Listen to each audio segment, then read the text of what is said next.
Hai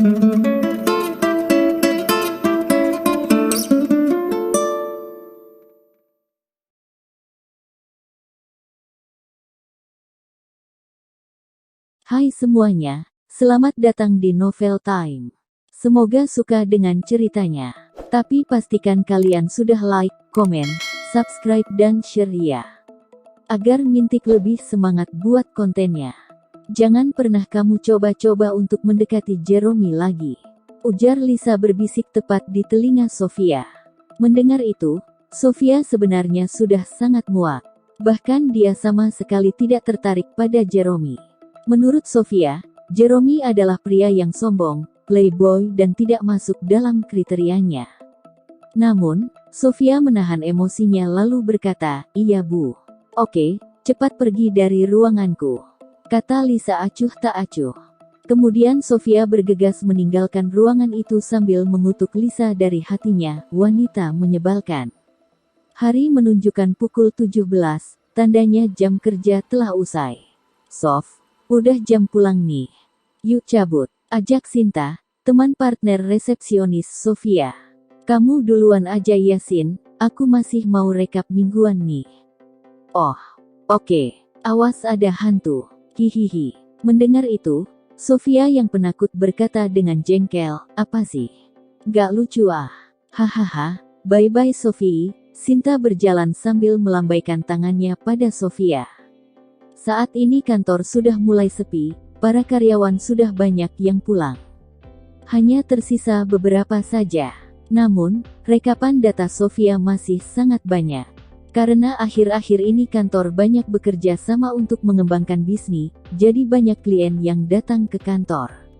Saat Sofia tengah fokus dengan pekerjaannya, tiba-tiba terdengar langkah kaki yang cukup keras.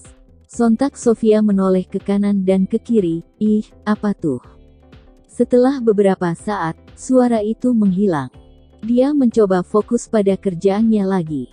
Tiba-tiba, "Belum pulang."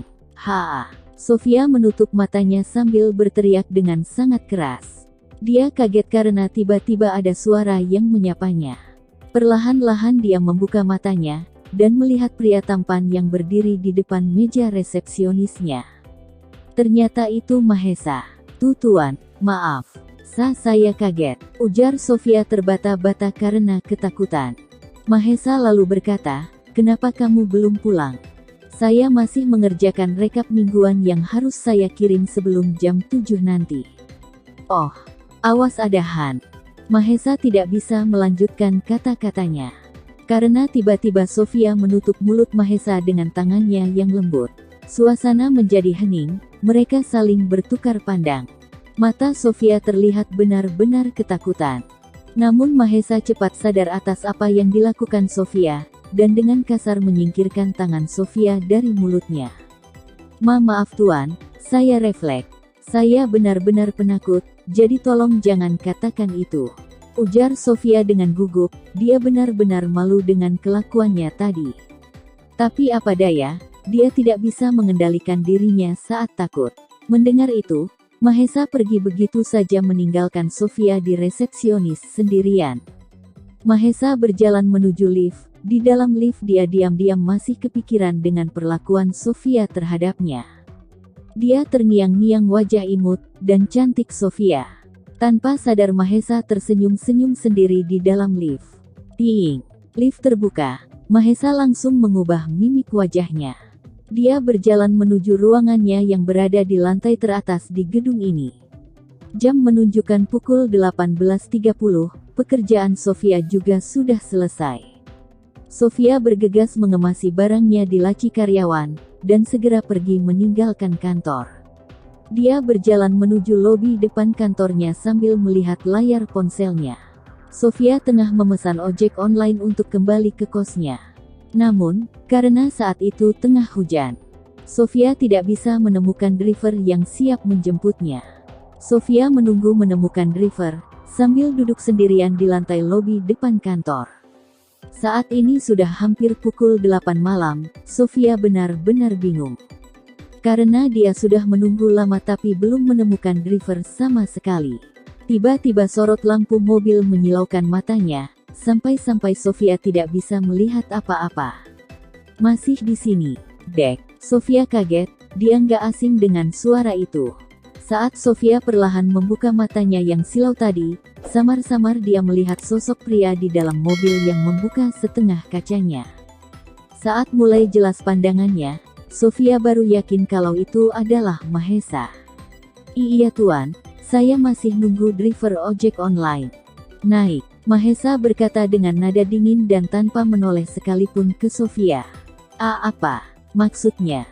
Sofia menjawab dengan ragu-ragu karena tidak yakin dengan apa yang dikatakan Mahesa. Ya sudah kalau nggak mau, ada Han. Sebelum Mahesa menyelesaikan kata-katanya, tiba-tiba Sofia sudah masuk ke dalam mobilnya.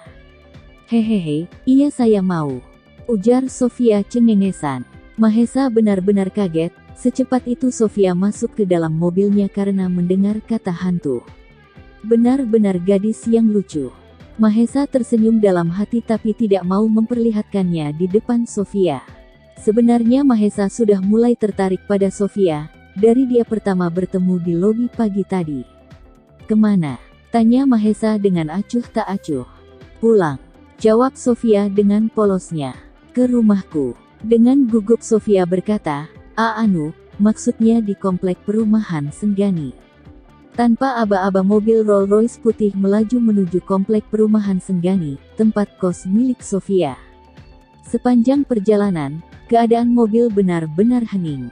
Tidak ada percakapan sama sekali antara Sofia dan Mahesa. Sesampainya di depan gerbang perumahan, Sofia membuka sabuk pengaman dan berkata, "Terima kasih ya tuan." Tiba-tiba Mahesa menyodorkan ponselnya, "Nomormu." Maksudnya, "Simpan nomormu di sini." "Untuk apa ya tuan?" jawab Sofia penasaran. Mendengar itu Mahesa terkejut, dia benar-benar tidak menyangka kalau Sofia akan menanyakan untuk apa dia minta nomor ponselnya. Dengan memikirkan alasan yang tepat, dia kemudian berkata, "Aku akan mengirimkanmu tagihan, karena aku sudah mengantarmu sampai kosmu." Apa? Tagihan? Mendengar itu Sofia benar-benar jengkel. Dalam hati dia berkata, siapa juga tadi yang nawarin, kalau tahu gini mendingan naik ojek online. Sambil menggerutu, Sofia mengambil ponsel di tangan Mahesa dan menuliskan nomor ponselnya. Setelah itu, Sofia keluar dari mobil dan pergi meninggalkan mobil itu tanpa menoleh ke belakang. Melihat itu Mahesa terkekeh dalam hati, dia tidak bisa menyembunyikan senyum di wajah tampannya. Dia benar-benar suka dengan gaya Sofia yang menggemaskan itu. Setelah memastikan Sofia masuk di dalam kos, dia bergegas pergi meninggalkan komplek itu. Villa mewah keluarga Sanjaya. Mobil Rolls-Royce milik Mahesa masuk menuju halaman parkir yang sangat luas di samping taman di villa mewah itu. Mahesa turun, dan menyerahkan kunci mobil kepada satpam di villa keluarganya. Villa milik keluarga Sanjaya adalah villa elit di kalangan konglomerat di kota A. Luas tanahnya kisaran 10.000 meter persegi. Benar-benar sangat luas dan mewah. Terdiri dua bangunan di villa itu, yang pertama ada rumah utama, yaitu tempat tinggal utama keluarga Sanjaya termasuk Mahesa dan adik serta iparnya. Dan bangunan satunya, adalah rumah khusus Kevin Sanjaya. Rumah khusus itu dinamai Secret Place, karena hanya Kevin Sanjaya lah yang bisa masuk ke dalam. SP Secret Place dijaga khusus oleh orang-orang kepercayaan Kevin Sanjaya. Bahkan istrinya Chelsea Sanjaya, belum pernah masuk sekalipun ke dalam SP. Saat ini Mahesa masuk ke dalam rumah utama, dia bergegas menuju kamarnya yang berada di lantai 2 rumah itu. "Mahesa." Suara ayahnya, Kevin Sanjaya menghentikan langkah kaki Mahesa yang tengah menaiki tangga. Terima kasih semuanya, dukung terus channel Novel Time, jangan lupa like, komen, subscribe dan share-nya ya.